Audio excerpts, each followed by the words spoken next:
Hey, it's Jason here at Petals from the Past, and I'm very happy to be here with Simply Southern, and we're talking about southern fruits. We've talked about figs. I wanted to talk about blackberries today. It's another fruit that if you grew up anywhere in the South, you grew up picking this.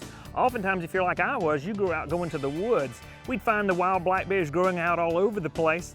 And of course, there were always three things we were scared of, but it didn't stop us from picking blackberries. We were always convinced at some point in that visit we were going to be bitten by a snake. And then we always came back looking like we'd been in a cat fight, right? Because of the thorns. And then you never left the blackberry patch without coming back with red bugs, and that was horrible. But it was worth it for my grandmother's blackberry pie.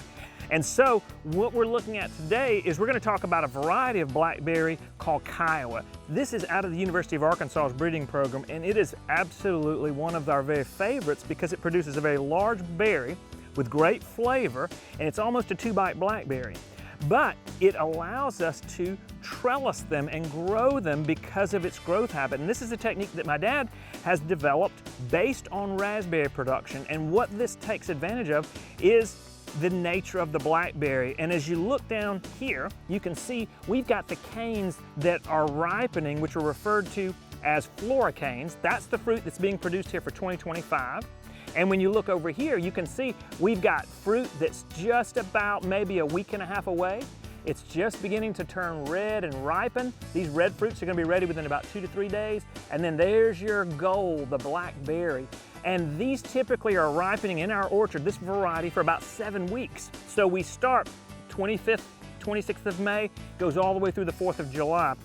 But what's happening right now is pretty important as well. We're getting a lot of calls and a lot of questions about this, and this is the new growth. So if this is the floricane that we've trellised and that we've been picking all summer, and this variety averages 12 to 15 pounds per plant, this is the crop for 2026. So it's the primocane. So floricane fruiting this year, primocane we're going to train for next year.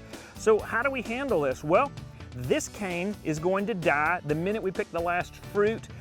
We want to go ahead and remove it. We can prune that with our clippers, get rid of it. Then we can begin to train and trellis this blackberry. We're using a 2-wire system. Dad really likes that for development.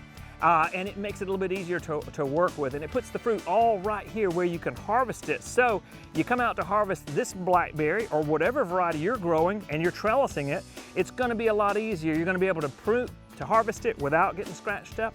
You're going to be able to reach in and not worry about red bugs because there's plenty of wind movement in here. And we like to keep this pine bark mulch down low. If there's ever a snake out here, we'll see him and he'll see you before you get together. And so what do you need to have if you're going to grow blackberries? One variety is all you got to have. They are self-fruitful. And so we can have one plant, 6 hours of sunlight or more. We like to fertilize at least 2 times during the growing season, and we base it on our soil test. A good layer of mulch is nice because it keeps the weeds down, and then a little drip irrigation. That's going to help you have success. So you can have one variety, make plenty of fruit, and then you've got enough to harvest and then perhaps some to freeze. Well, if you find a variety like this that you really do like, we do with this variety pay a royalty to the University of Arkansas. But if you've got an older variety that perhaps you've not that's not patented, you can treat it just like we did that fig. We take a cutting about 4 to 6 inches in length.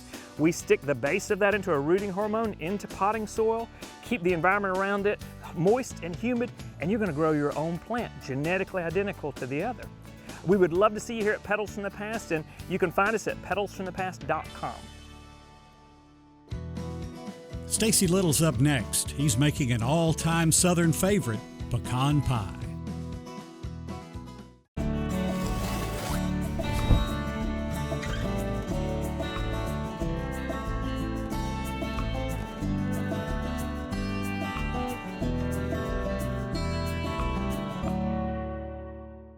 Deer season will be here before you know it, but preparing for a successful hunt starts long before you climb into a stand. With guidance from Alabama Extension specialists, landowners can build habitat that supports wildlife year-round. Come along as we discover more. Deer season is among us, and behind us you see a cool season food plot, and that's a great enhancement for deer, especially for hunters, observation and hopefully harvest of an animal. It also benefits other wildlife species like wild turkey. Food plots are just the beginning. For long-term success, managing your habitat year-round is key. One of the first things that we talk about when I make visits as a regional agent is how to manage the timber in towards of both timber production and for wildlife production, and oftentimes we're trying to marry those goals together. Very often I come to a property and the canopy is closed, very shaded on the ground, very little production outside of dead leaves and pine needles. The solution? Thinning and prescribed burning.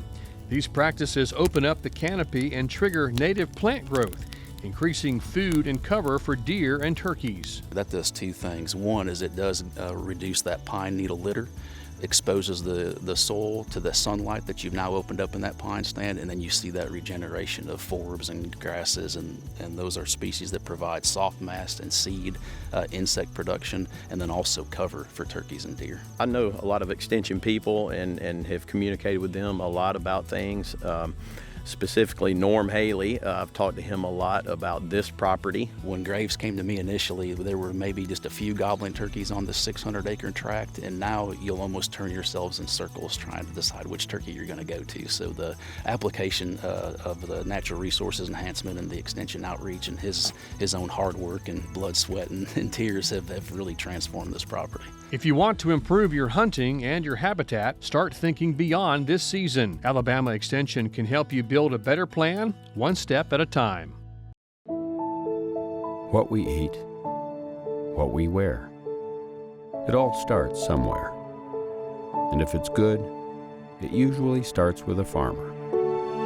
And that somewhere is right here in Alabama. In a field, in a barn, on a tractor. Right now, there's a farmer starting something good for all of us. And it all starts right here in Alabama. For more Simply Southern, follow us on social media. And while you're online, visit our website, simplysouthern.tv.net. Simply Southern continues in a moment. Buying from local farms has turned healthy eating into an adventure for the kids. Beef tastes even better when you know the farmers who raise it. I love a good steak, and it's nice knowing that our local ranchers are helping our environment. I do like a little honey in my tea. Keeping my money in the local economy by buying from Alabama farmers makes it taste even sweeter. Bring the farm to your home. Discover what's growing near you at sweetgrownalabama.org.